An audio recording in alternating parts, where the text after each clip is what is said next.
आप सभी का स्वागत है आपके अपने YouTube चैनल लक्ष्य तक पर। जितने भी लोग सीटेट की तैयारी कर रहे हैं उनके लिए आज हम बाल विकास की एक महत्वपूर्ण क्लास लाए हैं। ठीक है, वो भी वन लाइनर कराएंगे, फैक्ट वाले प्रश्न होंगे। हमारा टॉपिक होगा आज की बाल विकास की अवस्थाएं। जी हाँ दोस्तों, बाल विकास की अवस्थाओं में हम आपको 3 अवस्थाओं के बारे में बताएंगे। आज की इस क्लास में हम शैशवावस्था से बनने वाले महत्वपूर्ण प्रश्न को पढ़ेंगे। जी हाँ दोस्तों, चैनल पर पहली बार आए हैं तो पूरी क्लास को जरूर देखिएगा। इस प्रकार की तैयारी आपको शायद कहीं पर भी नहीं कराई जाएगी।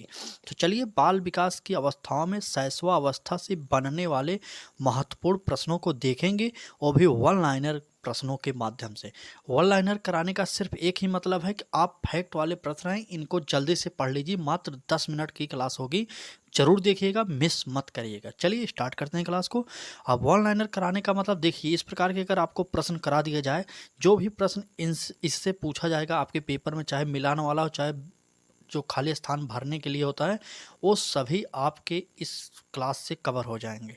तो चलिए उम्मीद करते हैं आपको यह क्लास अच्छी लगेगी। उससे पहले एक ही निवेदन करेंगे कि पूरी क्लास आप लोग जरूर देखिएगा। तो चलिए पहले प्रश्न पर चलते हैं। हम आपको बार बार बता रहे हैं, वन लाइनर कराने का सिर्फ एक ही मकसद है, आपका समय बच जाए। अगर यही हम बहुविकल्पी में कराएंगे तो आपको कम से कम 1 घंटे का समय लगेगा, लेकिन हमारा सिद्धांत है कि आपको 1 घंटे की क्लास 10 मिनट में प्रोवाइड कर दें। ठीक है, चलिए चलिए देखते हैं। पहले प्रश्न पर चलते हैं। जन्म से 6 वर्ष की आयु को क्या कहा जाता है? कहा जा रहा है जन्म से 6 वर्ष की आयु को क्या कहा जाता है, तो वह हो जाएगा शैशवा अवस्था। और दूसरा प्रश्न होगा हमारा, समाजीकरण प्रक्रिया के प्रारंभ होने की अवस्था कौन सी है, तो वह हो जाएगी शैशवावस्था। जी हाँ दोस्तों, शैशवावस्था के दौरान ही समाजीकरण की प्रक्रिया प्रारंभ होने लगती है, आप सभी को पता होना चाहिए। अगले प्रश्न पर चलते हैं। 3 से 6 वर्ष का बच्चा अर्ध सपनों में रहता है, यह कथन किसका है, तो वह हो जाएगा थानडाइक महोदय का। तो सोचिए, इस प्रकार के अगर फैक्ट वाले प्रश्नों को 3-4 क्लास के माध्यम से आपकी फैक्ट वाले प्रश्न जितने भी बनते हैं सीडीपी में आपकी तैयारी करा दी जाए तो आपको कैसे लगेगा, बताइएगा जरूर कमेंट करके। और निवेदन करेंगे, इस प्रकार के हम 2-3 क्लासेज लाएंगे, उसको जरूर देखिएगा। यह मत समझिए सिर्फ पेडागोजी के ही प्रश्न आएंगे, आपको फैक्ट वाले प्रश्न भी देखने को मिल सकते हैं। ठीक है, चलिए आगे बढ़ते हैं और अगले प्रश्न पर चलते हैं। अगला प्रश्न होगा हमारा, नवजात शिशु का भार कितना होता है, पूछा जाए तो 6 से 8 पाउंड होता है। 6 से 8 पाउंड होता है नवजात शिशु का भार, आपको पता होना चाहिए। सीटेट स्पेशल क्लास आप देख रहे हैं। चलिए आगे बढ़ते हैं और अगले प्रश्न पर चलते हैं। सबसे तेज शारीरिक विकास किस अवस्था में होता है, अगर आपसे यह पूछा जा रहा है, उत्तर हो जाएगा शैशवा अवस्था में। शैशवा अवस्था की उम्र पूछी जाए तो 0 से 5 वर्ष, मतलब जन्म से 5 वर्ष तक। ठीक है, चलिए आगे बढ़ते हैं और अगले प्रश्न पर चलते हैं। अगला प्रश्न होगा हमारा, देखिए एक साथ हमने 3-4 प्रश्नों को आपके सामने रख दिए। देखिए प्रश्न होगा, शैशवा अवस्था को सीखने का आदर्श काल किसने कहा, तो वह थे वैलेंटाइन सिरोल महोदय थे। और अगले प्रश्न पर चलते हैं। कहा गया है कि व्यक्तित्व विकास की नींव कब पड़ती है, पूछा जाए अगर आपसे यह प्रश्न, तो वह हो जाएगा बचपन में। ठीक, चले इस प्रकार के प्रश्न आपको ज़्यादातर मिलान वाले सेक्शन में मिलेंगे। जहाँ पर भी सीटेड मिलान वाले प्रश्न देगा, कूट वाले प्रश्न जिसे आप कहते हैं, उसमें इस प्रकार के प्रश्न आपको देखने को मिल सकते हैं। फैक्ट वाले प्रश्न कूट वाले प्रश्नों में ही पूछे जाते हैं ज़्यादातर। ठीक है, चलिए आगे देखते हैं। शैशवावस्था द्वारा जीवन का पूरा क्रम निश्चित होता है, यह कथन किसका है, तो यह कथन एडलर महोदय का है, आप लोगों को पता होना चाहिए। आप किसी भी टीचिंग एग्जाम परीक्षा से संबंधित तैयारी कर रहे हैं तो यह क्लास आपके लिए इम्पोर्टेंट है, क्योंकि आपको पता होगा शैशवावस्था पूछा ही जाता है, किशोरावस्था, बाल्यावस्था, मतलब बाल विकास की अवस्थाएं से आपके पेपर में प्रश्न जरूर बनता है। चाहे वो यूपी टेट हो, रीट हो, सी टेट हो, सभी में पूछा ही जाता है। ठीक है, चलिए आगे बढ़ते हैं और अगले प्रश्न को देखते हैं। हमारा अगला प्रश्न होगा, देखिए प्रश्न बहुत ही इंपॉर्टेंट है, पूरी देखिएगा जरूर क्लास को।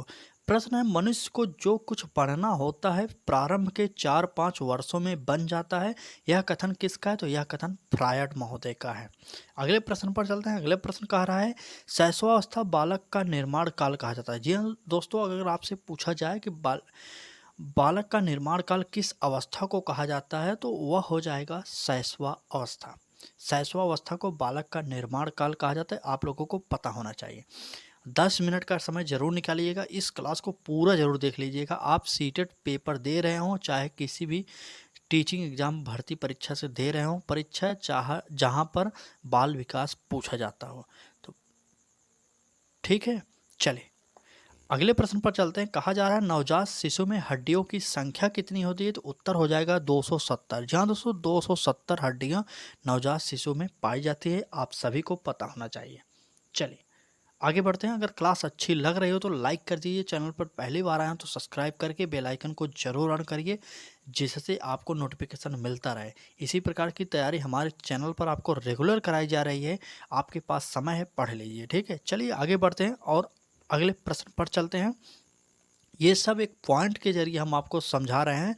अगर प्रश्न बनाएंगे इसी में हमें कुछ करना नहीं है, इसी में हमें एक विकल्प यहाँ पर दिए गए, 2 विकल्प और लिख देंगे, जैसे किशोरावस्था हो जाएगा और प्रौढ़ावस्था और बाल्यावस्था, 4 अवस्थाओं कह दिए, 4 ऑप्शन बन गया, एक प्रश्न तैयार हो गया। लेकिन हम यह चाहते हैं आपका समय बच जाए, आप कम समय में अधिक पढ़ सकें। चलिए यहाँ पर कहा जा रहा है कि कौन सी अवस्था में दोहराने की प्रवृत्ति तीव्र होती है? तो वह हो जाएगी हमारा शैशवावस्था। शैशवावस्था में दोहराने की प्रवृत्ति तीव्र होती है, आप सभी को पता होगा, आप देखे भी होंगे अपने आसपास में। चलिए आगे बढ़ते हैं और अगले प्रश्न पर चलते हैं। यहाँ पर कहा जा रहा है प्रश्न में कि फ्रायड के अनुसार लड़कियों में इलेक्ट्रा ग्रंथि और लड़कों में ओडिपस ग्रंथि पाई जाती है। अगर इन सभी की बात की जाए तो फ्रायड महोदय ने बहुत ही इंपॉर्टेंट कथन कहा था कि लड़कियों में इलेक्ट्रा ग्रंथि और लड़कों में ओडिपस ग्रंथि पाया जाता है। अगले प्रश्न को देखिए। जन्म के समय अगर बात की जाए शिशु की औसत लंबाई कितनी होती है? तो वह हो जाएगी 51 सेंटीमीटर, ठीक है। चलिए 51 सेंटीमीटर जन्म के समय बालक की लंबाई होती है। और अगले प्रश्न पर चलते हैं। कहा जा रहा है स्वप्रेम की भावना का विकास किस अवस्था में होता है? तो वह हो जाएगा शैशव अवस्था में। शैशव अवस्था में स्वप्रेम की भावना का विकास होता है, आप सभी को पता होना चाहिए, ठीक है। चलिए आप बाल विकास की अवस्थाएं टॉपिक पढ़ रहे हैं, उसमें भी शैशवावस्था पढ़ रहे हैं। हम आपको शैशवावस्था भी कराएंगे, किशोरावस्था भी कराएंगे और बाल्यावस्था भी कराएंगे वन लाइनर के माध्यम से। आप क्लास करिए या ना करिए, लेकिन हमें यह इंपॉर्टेंट लग रहा है, इसलिए हम आपको प्रोवाइड कर दे रहे हैं, बाकी आपकी इच्छा। चलिए आगे बढ़ते हैं, अगले प्रश्न को देखते हैं। चलिए अगले प्रश्न पर कहा जा रहा है दूध के सभी दांत कितने वर्षों में निकल जाते हैं? तो वो हमारा उत्तर होगा 1 वर्ष में। 1 वर्ष में दूध के सभी दांत बालक के निकल जाते हैं। आगे बढ़ते हैं, अगले प्रश्न को देखिए।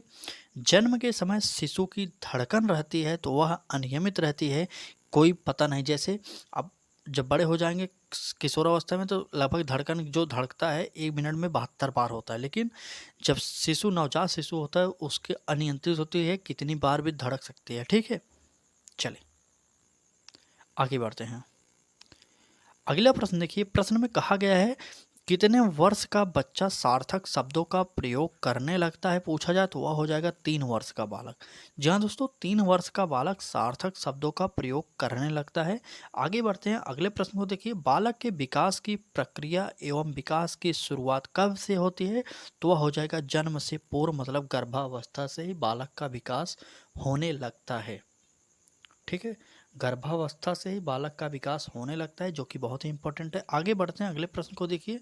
स्वकेंद्रित अवस्था कही जाती है। स्वकेंद्रित अवस्था किस अवस्था को कहेंगे? तो वह हो जाएगा हमारा शैशवावस्था को। चलिए शैशवावस्था को स्वकेंद्रित की अवस्था कहते हैं, आप सभी को पता होना चाहिए। आगे बढ़ते हैं, अगले प्रश्न पर चलते हैं। अगले प्रश्न होगा हमारा सामाजिकरण की प्रक्रिया किस अवस्था से प्रारंभ होती है? तो वह हो जाएगा शैशवावस्था। निवेदन बस इतना करेंगे, एक बार लाइक कर दीजिएगा, क्लास को अपने मित्रों तक शेयर कर दीजिए, ठीक है। चलिए अगले प्रश्न पर चलते हैं। जन्म के समय शिशु जो होता है, बच्चा जो होता है, ठीक है, उससे से एक महत्वपूर्ण प्रश्न यह है, इंपॉर्टेंट प्रश्न, इसे लिख लीजिए आप लोग, ठीक है। चलिए कहा जा रहा है जन्म के समय बच्चे का समय संवेग विकास होता है तो वह होता है उत्तेजनापूर्ण। चले आगे बढ़ते हैं। देखिए मात्र 7 से 8 मिनट की क्लास हुई होगी, आपकी एक टॉपिक समाप्त कर दिया मैंने। शैशवावस्था से बनने वाले सारे प्रश्न वन लाइनर के माध्यम से करा दिया। आपको ये सब याद करना चाहिए। आप सीटेट पास करके नौकरी नहीं पा सकते, आपको पता होगा, इसलिए मैं यह फैक्ट वाले प्रश्न आपको प्रोवाइड कर दिया। बाकी आप लोग तैयारी करते रहिए। आपको आने वाले समय में हम इसी प्रकार की जो फैक्ट वाले प्रश्न बनते हैं सीटेट में, उसकी क्लासेस प्रोवाइड कर देंगे, आप लोग देख लीजिएगा। चलिए, क्लास अच्छी लगी तो लाइक कर दीजिए, चैनल को सब्सक्राइब नहीं किए तो कर लीजिए, क्योंकि इसी प्रकार की इंपॉर्टेंट क्लासेज आपको रोज़ाना मिलती रहेंगी। कल फिर मिलेंगे एक नए क्लास के साथ, तब तक के लिए धन्यवाद।